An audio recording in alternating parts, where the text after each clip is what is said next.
Interesting. You mentioned that 2004 was a landmark year for you. Uh, Many people think that 2014 was a landmark year for India when things, took a different course. So, why 2004, and what was it that that led you to uh, choose a different path for yourself? So, am I audible? Yes. So, those who have lived through 2004 will understand the value of 2014 better. Well And said. since we were at a particular phase, so it's like this, I was keen on Mr. Vajpayee coming back to power for all sorts of reasons. Um, the India Shining campaign flopped like nobody's business. It fell on its face flat. And the coalition partners of the then NDA at the state level in Tamil Nadu, such as ADMK, lost all 39 seats and all 39 constituencies fully. And therefore, there were severe repercussions on the campus. Because at least if the state partner had done well, because you have to realize that campus politics in Tamil Nadu is extremely vicious. It's very vocal, it's vehement and vociferous, regardless of which Vichardhara you represent or stand for. And I'm not going to blame a particular side for it. And as someone who certainly took a serious interest in the larger public discourse and who had always been vocal, I had very physical and personal repercussions, which I responded to as well.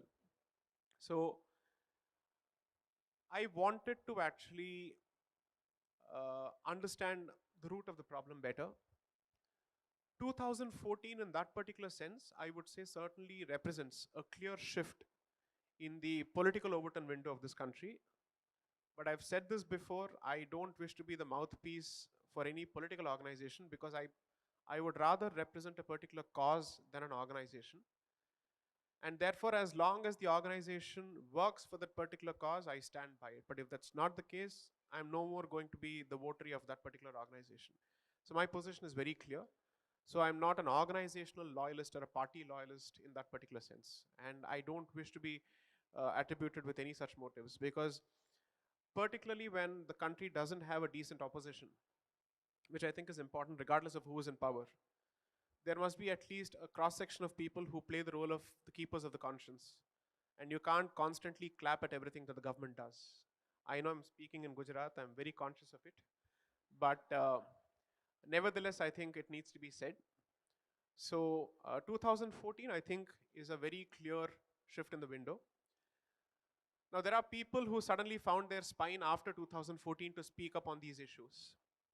But people like me have been doing so for quite a long time. In fact, there were times when we had to write under pseudonyms for the fear of being hounded in careers and whatnot. But nevertheless, we came out in the open and we started speaking about these issues because 2011 to 14, I think the churn had already started thanks to what was happening at the central level. Corruption, a host of issues, uh, polarization through appeasement, and so on and so forth. These were issues which had to be verbalized and vocalized. So I think 2014 marks a very clear milestone. I have no problems with it. But I just hope that this discussion with respect to the rediscovery of the roots of this country and civilization isn't limited to scoring brownie points at the political level between two different organizations. It has to be much more meaningful. It has to be more comprehensive. And that means the society needs to take a greater role or play a greater part in this particular awakening movement, is how I would see it. I'm just happy that certain options have opened up for expression of certain opinions which were previously not permissible. A few years ago, I was offered or invited to write for a couple of mainstream publications in the country. I never asked for a space. I sent my pieces because they asked for it. But the moment they realized the tone and tenor was not exactly politically correct, I was given all sorts of administrative reasons for not publishing those pieces, which were solicited by them in the first place. Uh, they were never able to point out if there was any legal flaw. Was it provocative? Was it inflammatory? Was it obscene? Whatnot? Show me a legal basis at the very least. So it has come to a point now where the Indian Express has reached out and has offered a space saying, please write. So that column is started. So I would say that we have come a significant distance from 2004, but there is still a long way to go. And as much as there is a cause for hope, there is equally a cause for concern. And one of the causes for concern is that while the government gets quite a few things right, the government also gets quite a few things abysmally wrong. And there is a serious policy continuity in that particular sense between the previous government and the current government. And unfortunately, we don't have an articulate, sophisticated, clear-minded opposition to take up these issues. So I think it's in that particular sense, I think it's a cause for concern.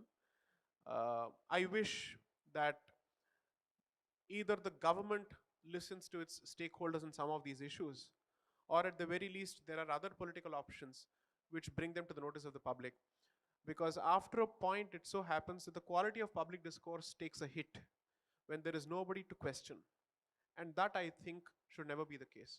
For a country like Bharat, with diversity of opinions and diversity of options, it should never come to a point that you're left with only one option politically. That should never be the case. And I say this as someone who bleeds saffron. I'm very clear about it. And despite that, my position is that the plurality of options is important. Let's look at it even this way. For my own ideological goals or whatever it may be, I would rather that everybody bat for my cause as opposed to me being reduced to just going after one particular political option to get the job done. So I am someone who believes in that kind of competitive politics. Let's hope, let's see what the future has in store.